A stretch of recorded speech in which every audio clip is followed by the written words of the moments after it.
Assalamualaikum warahmatullahi wabarakatuh. Perkenalkan, nama saya Sail Abdul Ghani, NIM 24572, Program Studi Pendidikan Geografi, Departemen Geografi, Fakultas Ilmu Sosial Universitas Negeri Padang. Pada kesempatan kali ini, saya akan mensosialisasikan mitigasi bencana abrasi pantai dengan studi kasus Pantai Muara Lasa, Kecamatan Padang Barat, Kota Padang, Provinsi Sumatera Barat. Dalam mata kuliah Geografi Kebencanaan yang diampu oleh Profesor Dr. Dedi Raymond SPD MP. Lantas, mengapa mitigasi bencana abrasi pantai ini penting untuk kita lakukan?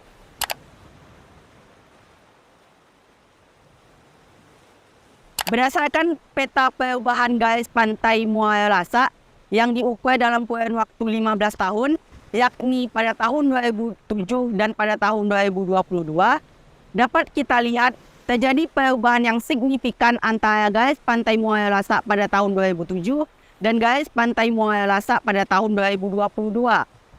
Apabila hal ini terus dibiarkan, maka akan berdampak buruk baik bagi lingkungan ataupun bagi aktivitas manusia.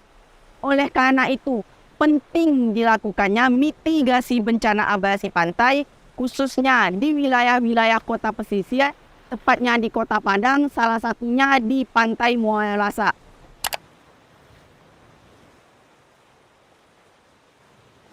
Abrasi pantai menurut Undang-Undang Nomor 4 Tahun 2007 tentang Penanggulangan Bencana adalah proses pengikisan pesisir pantai yang diakibatkan oleh gelombang dan arus laut yang bersifat merusak, di mana dipicu oleh keseimbangan alam yang terganggu di daerah tersebut. Sederhananya, abrasi pantai adalah proses pengikisan garis pantai oleh air laut yang dilakukan secara terus-menerus. Lantas, apa yang menjadi penyebab terjadinya abrasi pantai?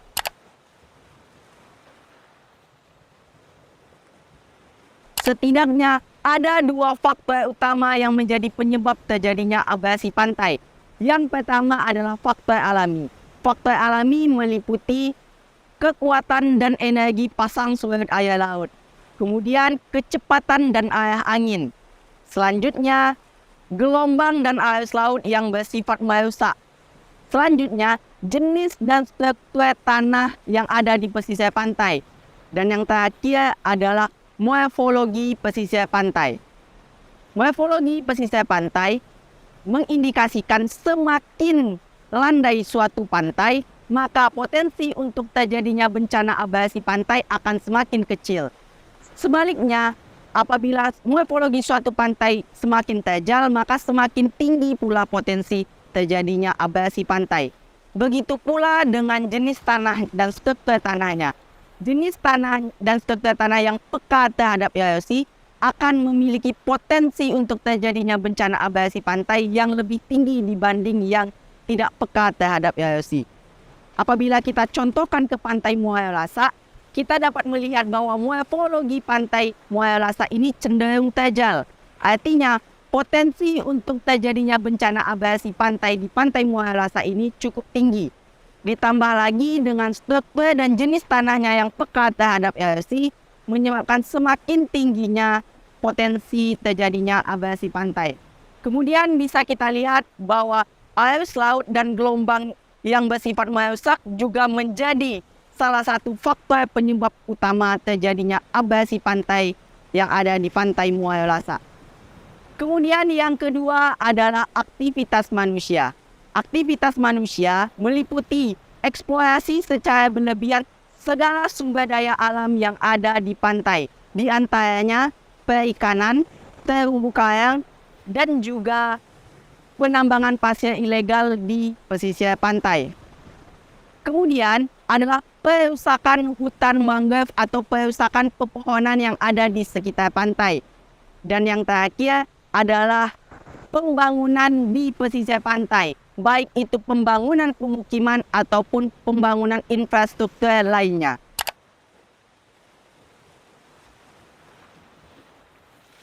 Proses terjadinya bencana abrasi pantai ini dimulai dengan adanya interaksi antara kecepatan dan arah angin, gelombang laut dan arus laut yang mempengaruhi arah pergerakan air laut menuju permukaan pantai. Ditambah lagi dengan kondisi pantai yang memiliki banyak bebatuan, kerikil, dan juga pasir yang menyebabkan tingginya gesekan antara arus laut dan juga permukaan pantai. Proses terjadinya abrasi pantai terjadi ketika arus dan pergerakan air menerpa permukaan pantai dan memiliki kekuatan dan energi gesekan yang cukup untuk mengikis dan mengangkat sedimen-sedimen yang ada di pantai, baik itu berupa pasir, baik itu berupa bebatuan ataupun kerikil. Yang mana kemudian di dalam prosesnya pergerakan air laut yang kembali ke laut juga akan membawa hasil pengikisan sedimen-sedimen tersebut ke laut. Hal ini terjadi secara terus-menerus dan menyebabkan terjadinya perubahan bentuk dan morfologi dari suatu pantai.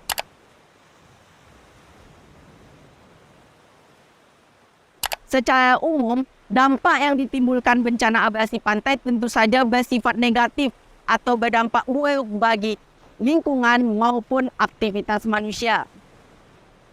Di antara dampak bencana abrasi pantai, yang pertama adalah kerusakan lingkungan. Kerusakan lingkungan timbul ketika perubahan garis pantai dan perubahan morfologi pantai yang ditimbulkan oleh abrasi pantai kemudian merusak ekosistem yang ada di pantai. Kerusakan ekosistem yang ada di pantai kemudian berdampak pula pada keseimbangan alam yang ada di pesisir pantai. Yang kedua adalah kerusakan infrastruktur. Kerusakan infrastruktur pesisir seperti jalan, dermaga, pelabuhan, ataupun infrastruktur dan fasilitas-fasilitas yang dibangun di pesisir pantai akan mengalami kerusakan baik secara langsung ataupun kerusakan struktur akibat adanya bencana abrasi pantai. Yang ketiga adalah hilangnya pantai.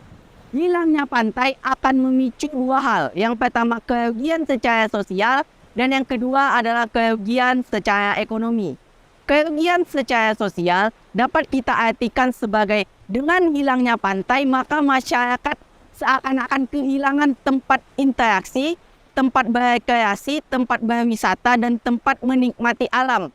Kemudian kerugian secara ekonomi dapat kita artikan sebagai hilangnya aktivitas ekonomi dan tempat mata pencaharian masyarakat pesisir pantai seperti aktivitas ekonomi di bidang perikanan, aktivitas ekonomi di bidang pariwisata dan rekreasi, dan aktivitas ekonomi di bidang perdagangan. Dan hal ini akan berdampak buruk bagi perekonomian masyarakat pesisir pantai. Dan yang terakhir adalah potensi timbulnya korban jiwa akibat bencana abrasi pantai.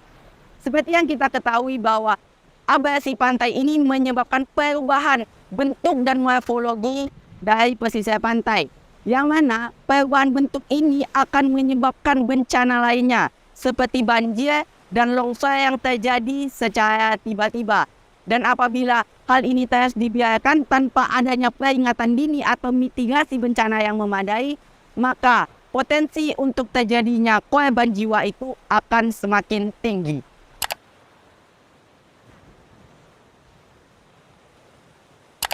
Lantas, apa yang harus kita lakukan terhadap potensi dan ancaman yang begitu besar terhadap bencana abrasi pantai yang terjadi di Pantai Muara Lasak, Kecamatan Padang Barat, Kota Padang, Provinsi Sumatera Barat?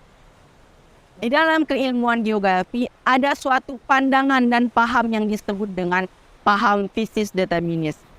Paham fisis determinis memandang bahwa alamlah yang mempengaruhi segala aktivitas manusia. Artinya, segala gejala dan fenomena alam yang sangat mempengaruhi segala interaksi dan aktivitas manusia. Paham ini beranggapan bahwa manusialah yang harus beradaptasi dengan alam, bukan mengubah alam agar sesuai dengan kepentingan manusia. Manusia harus hidup beriringan dengan alam, tanpa mengubahnya hanya untuk keuntungan manusia.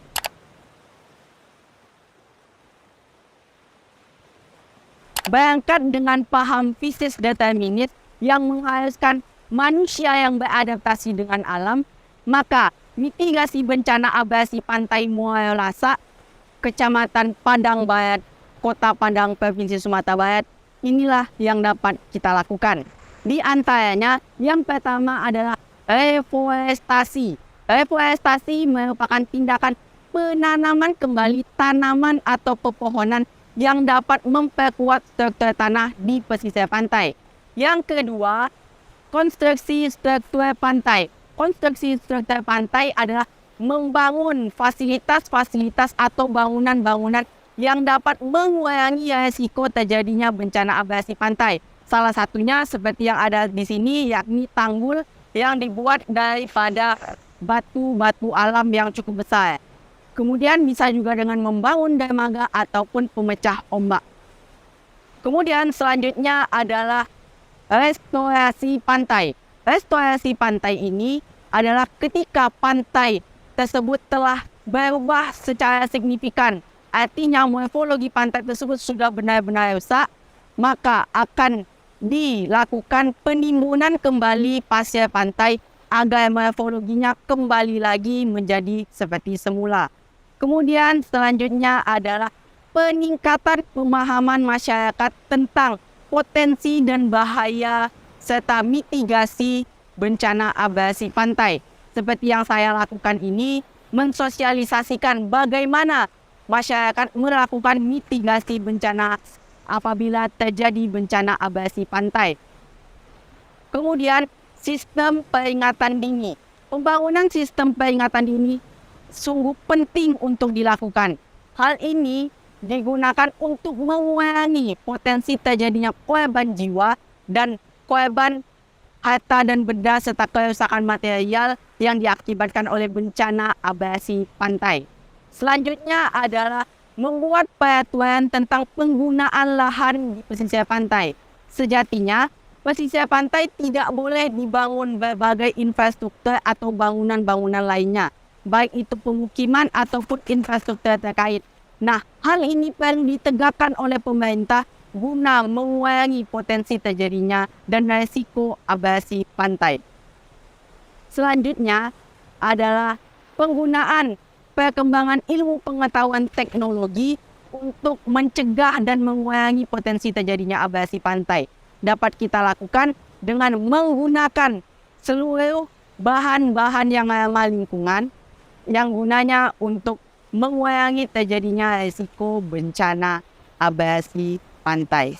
Dan yang terakhir adalah pengelolaan tata guna lahan pesisir pantai. Pengelolaan tata guna lahan pesisir pantai ini dapat meliputi kebijakan yang diambil oleh pemerintah atau tindakan secara berkala yang diambil oleh pemerintah untuk memantau bagaimana bentuk morfologi suatu pantai, kemudian merehabilitasi suatu pantai, kemudian melakukan dan tindakan-tindakan pencegahan seperti mitigasi bencana, restorasi pantai, reforestasi pantai, dan lain sebagainya, yang tujuannya adalah mengembalikan pantai sebagaimana sedia kala.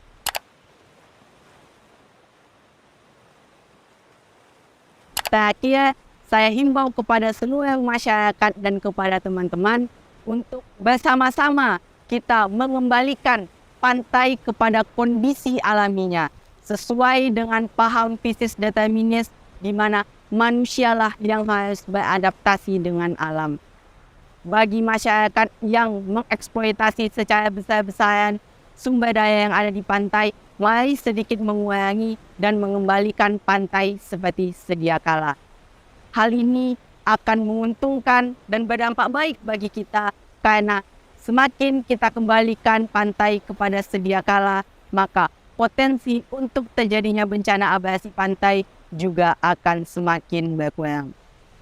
Akhir kata, terima kasih atas segala perhatiannya. Semoga apa yang saya sampaikan dapat bermanfaat bagi kita semua. Assalamualaikum warahmatullahi wabarakatuh.